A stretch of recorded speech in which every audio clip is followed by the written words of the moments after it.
Donc on va effectivement un peu poursuivre cette réflexion après donc l'étude de l'éthique de la réciprocité dans l'AIT suivie à travers les circuits monétaires.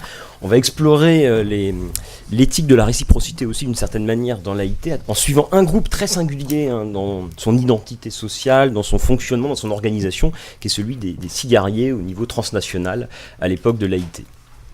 Merci. Several have talked about this kind of internationalism. The first international represented that it was not the same as the national internationalism that the second and not to speak of the third international represented. Marcel van der Linden called this the subnational internationalism, as you have heard before. In my paper, I want to show that this kind of subnational internationalism reflected a transnational, cross-border organization of the labor market, preceding the national integration of working classes and labor markets. Cigar makers, whose migratory behavior and early involvement in radical politics are well known, both operated on a transnational, cross-border labor market and were very prominent in the First International. They are, in my opinion, a perfect illustration of the relationship between transnational labor markets and workers' internationalism. In my paper, I want to show that the history of this relationship can best be written from a transnational or entangled cross-border perspective. Transnational has a much broader meaning than international, as it refers to the interactions between individuals, groups, and organizations across national borders, and to structures that extend beyond the nation-state. In recent years, the concept of histoire croisée has gained some popularity in transnational history, mainly in the context of the study of the cross-national transfer of ideas and practices. This kind of entangled history can be helpful to orient transnational studies, but in this case, I want to go beyond the transfer of ideas and look for the cross-border social relations behind this transfer, in this case the transnational labor market for cigar makers, which shaped their worldview and also their actions to cooperate internationally. Several authors, and we've heard more of this today, have argued that one of the main goals of the International Working Men's Association was to control transnational labor markets by organizing cross-border solidarity. In their address to the workmen of France from the working men of England, December 1863, written by Otger, the English trade unionists who took the initiative to establish an international argued, I quote, "A fraternity of peoples is highly necessary for the cause of labor, for we find that whenever we attempt to better our social condition by reducing the hours of toil or by raising the price of labor, our employers threaten us with bringing over Frenchmen, Germans, Belgians, and others to do our work at a reduced rate of wages." End of quote. This was of particular concern for the British trade unionists, whose relatively high wages were threatened to be undermined by less well-off migrants from other European countries. The International did not only assist British workers, however, it organized support for workers on strike everywhere, by warning fellow workers in other countries to prevent the employment of blacklegs and by helping to provide money in support of the strikers. One example is the Antwerp cigar makers strike of 1871. During the meeting of the General Council on 1871, June 13, James Cone, delegate of the London Cigar Makers Mutual Association, reported about the action in support of the Belgian cigar makers who had been locked out by their employers. The report deserves to be cited at length because it testifies the international character of the cigar makers' labor market and struggle. I quote, "Citizen Cone then gave in a report of the cigar makers' lockout in Belgium. The London cigar makers had sent over some delegates who stayed there 15 days and thoroughly investigated the state of affairs. The masters had obtained 30 men of Holland, but everyone had been sent back again. They also had obtained 25 girls from Metz and Strasbourg, but 16 of them had also left, so that after 7 weeks the masters had only obtained 9 hands. Not one of the men locked out had offered to go in, and the masters were as near as beaten as could be. The cigar makers of Hamburg had warmly espoused the cause and found work for 30 of the men locked out. Substantial sums had already been sent to Belgium from England. End of quote. Writing about political shoemakers, Eric Hobsbawm and John Scott related the proverbial radicalism of shoemakers, apart from their independence and poverty, to the semi-routinized nature of much of their work, which could readily be combined with thinking, watching, and conversation. As Hobsbawm and Scott remarked, shoemakers shared this characteristic with other crafts, like tailors and cigar makers, who were also well represented in radical movements in the 19th century. Like shoemakers, cigar makers were known to appoint a reader, one of the men taking turns to read newspapers or books. And although the idea of a straightforward relationship between working conditions, intellectual attitudes, and early trade unionism, in the case of tailors, shoemakers, and cigar makers, has been subject of debate, the important role of cigar makers in the socialist movement has since long been recognized. Cigar makers were very prominent in the German labor movement and also in the local branches of the First Internationals in cities like Amsterdam, Antwerp, London, and New York. Cigar makers were a traveling lot, both nationally and internationally. Geographic mobility created a sense of solidarity, independence, and community among cigar makers and was utilized to maintain workplace control. In Europe, wandering was of course a well-known custom in other crafts, but in cigar making, being a recently established trade, it had not developed from an artisan tradition. Traveling was a device to regulate the labor markets and was therefore supported by trade unions. They could use it in some measure to regulate the size and distribution of the labor force. In general, cigar makers from different countries were highly mobile between the various centers of cigar making on both sides of the Atlantic. Cigar makers from Hamburg went to Sweden and Denmark. Hamburg, in its turn, attracted cigar makers from other parts of Germany, Belgium, Holland, and Scandinavia.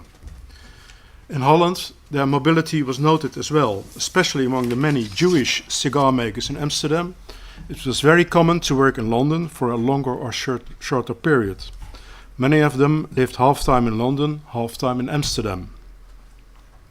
And while migration within Europe was often circular, migration to the United States was mostly definitive.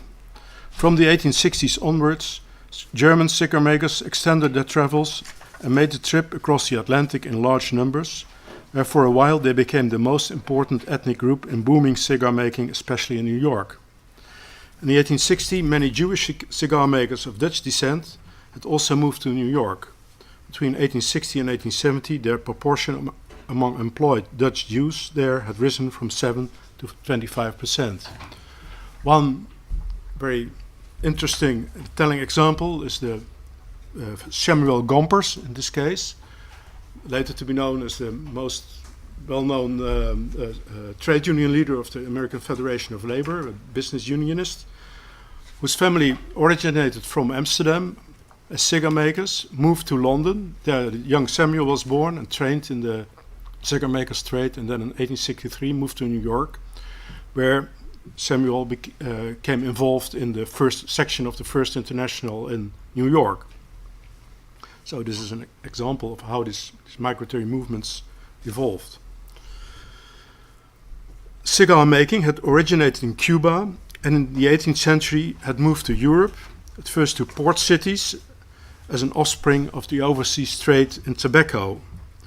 In the early 19th century, Hamburg and Bremen became the major European centers for the trade in American tobacco, while Amsterdam acquired a similar position for tobacco from the Dutch Indies. When smoking cigars became increasingly popular in Europe, cigar making developed first in these port cities, but it increased vastly there and expanded into numerous inland provincial centers where labor was cheaper. Cigar making, being a new and expanding trade, was open to the entry of outsiders.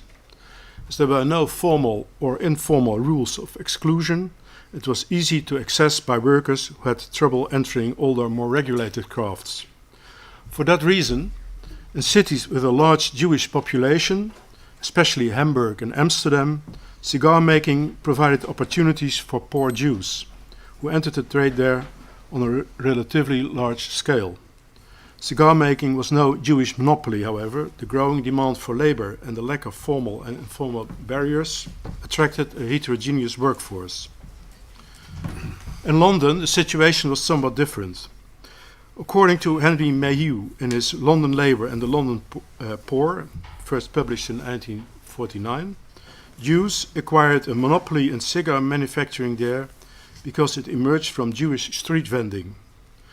Most of the Jewish cigar makers were Dutchmen who had arrived in London in that period. In the 1880s, it was noted in Charles Booth's Life and Labour of the People of London, I quote, "This section of the tobacco trade is in the hands of foreigners, especially the old-established Dutch Jews of Spitalfields." And elsewhere he stated, "The Dutch are chiefly conglomerated in a comparatively small district in Spitalfields, where they are largely engaged in cigar making. These are mostly Jews, but the colony is longer established than that of the Polish Jews." End of quote. According to his survey, already in 1835, a cigar makers' mutual association had been formed as one of the pioneers in organizing labor, which was conducted on liberal and enlightened principles.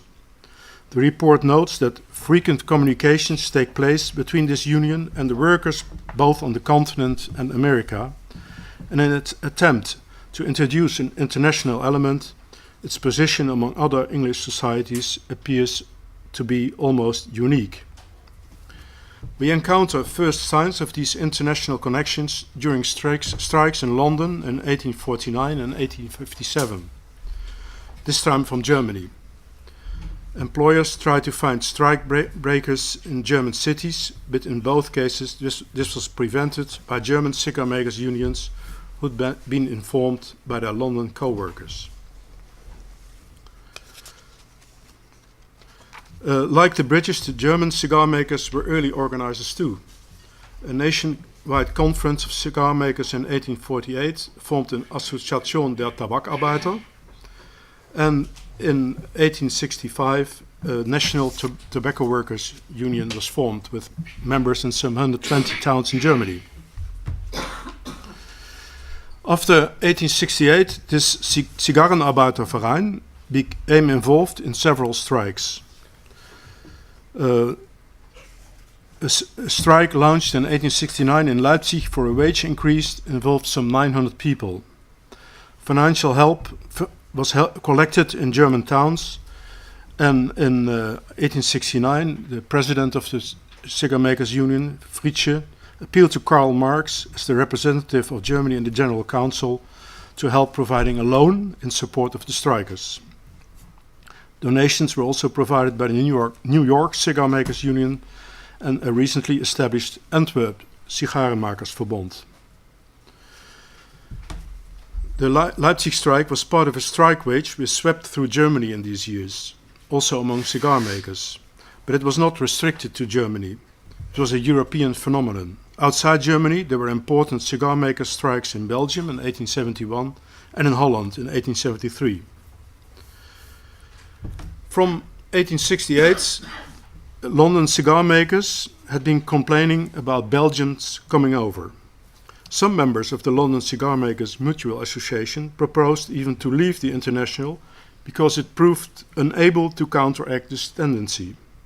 And it must be for this reason that James Cohen, the representative of the association in the General Council of the International, made contact with Brussels and Antwerp cigar makers during his visit to the Congress of the International in Brussels in September 1868. In a press announcement issued by the International after his return, it was reported, I quote, "Mr. Cohn announced that during his stay at Brussels he had succeeded in getting a great many cigar makers together who had entered into arrangements to establish a trade society and affiliated to the International. In their present disorganized state, they worked many hours more than the London cigar makers and were miserably paid. He had been well received by them and had no doubt that they would carry out what they had begun. At Antwerp, he had been equally well received, and arrangements for the establishment of a trade society had also been made. End of quote. In December 1868, the Antwerp cigar-makers had followed John Cohn's call by founding a cigar-makers Verbond, a cigar-makers union. It was the first real trade union in Antwerp and soon united 500 of the 1,000 Antwerp cigar-makers.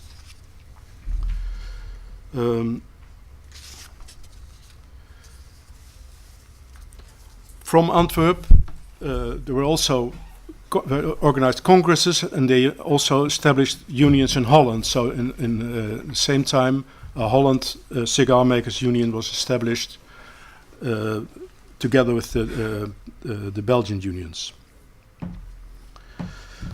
Although both the Belgian and the Dutch unions were founded and led by individual members of the International, in both cases it proved to be difficult to convince their members to affiliate to the International as organizations.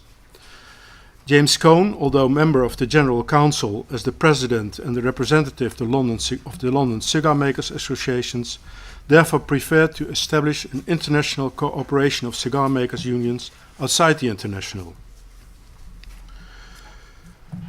In December 1871, an international conference was held in London, attended by representatives of local English, Belgian and Dutch unions, and also by Friedrich Wilhelm Fritzsche representing the German Union. An international federation of cigar makers unions was formed with the aim to organize international support in case of strikes.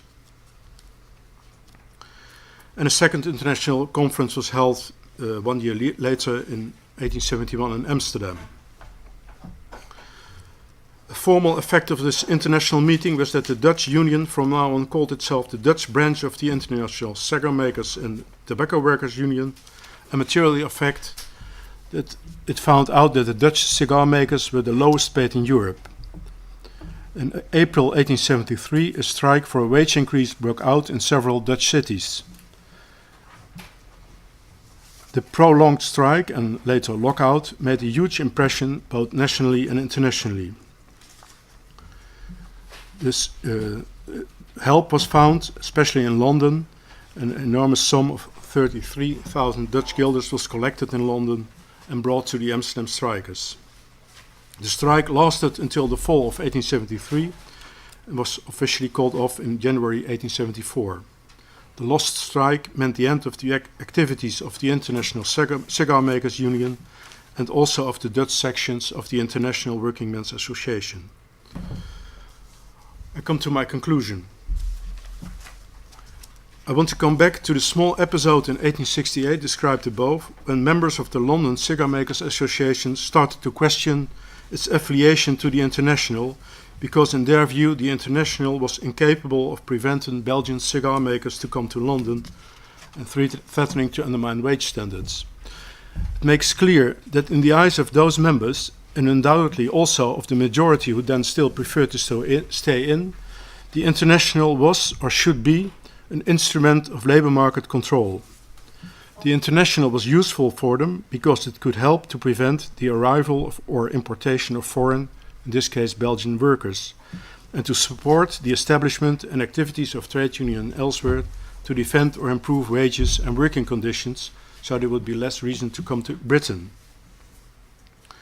The arrival of the Belgians and the aim to prevent them coming unlocked a chain of events that eventually resulted in the foundation of an International Cigar Makers Union in 1871.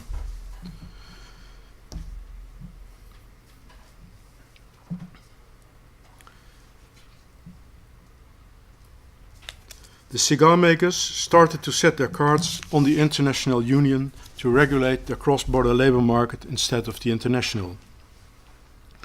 The existence of a cross-border labour market in itself cannot explain the early trade unionism and political radicalism of cigar makers. Social historians have explained the early trade unionism and radicalization of artisans, like tailors, shoemakers, printers, etc., by their loss of artisanal status and independent position in this period, but this cannot be applied to cigar makers, because there was no artisan background or tradition in this trade. Cigar makers were originally recruited from the poorest strata of the population, and this explains the prominence of Jews in Hamburg, Amsterdam, and London. Non-Jewish cigar makers also came from proletarian families. In this sense, employment in a cigar factory can be considered a kind of economic emancipation from poorer conditions, and as often in these cases, this became a starting point for further aspirations. In my view, the early formation of trade unions and radical political attitudes of cigar makers can be explained by a wish for social advancement. The cigar makers did not have an artisanal status to defend, but they wanted to do business with their employers about wages and working conditions. They soon found out that this kind of business often meant struggle, and that their position in this circle depended on a degree of labor market control.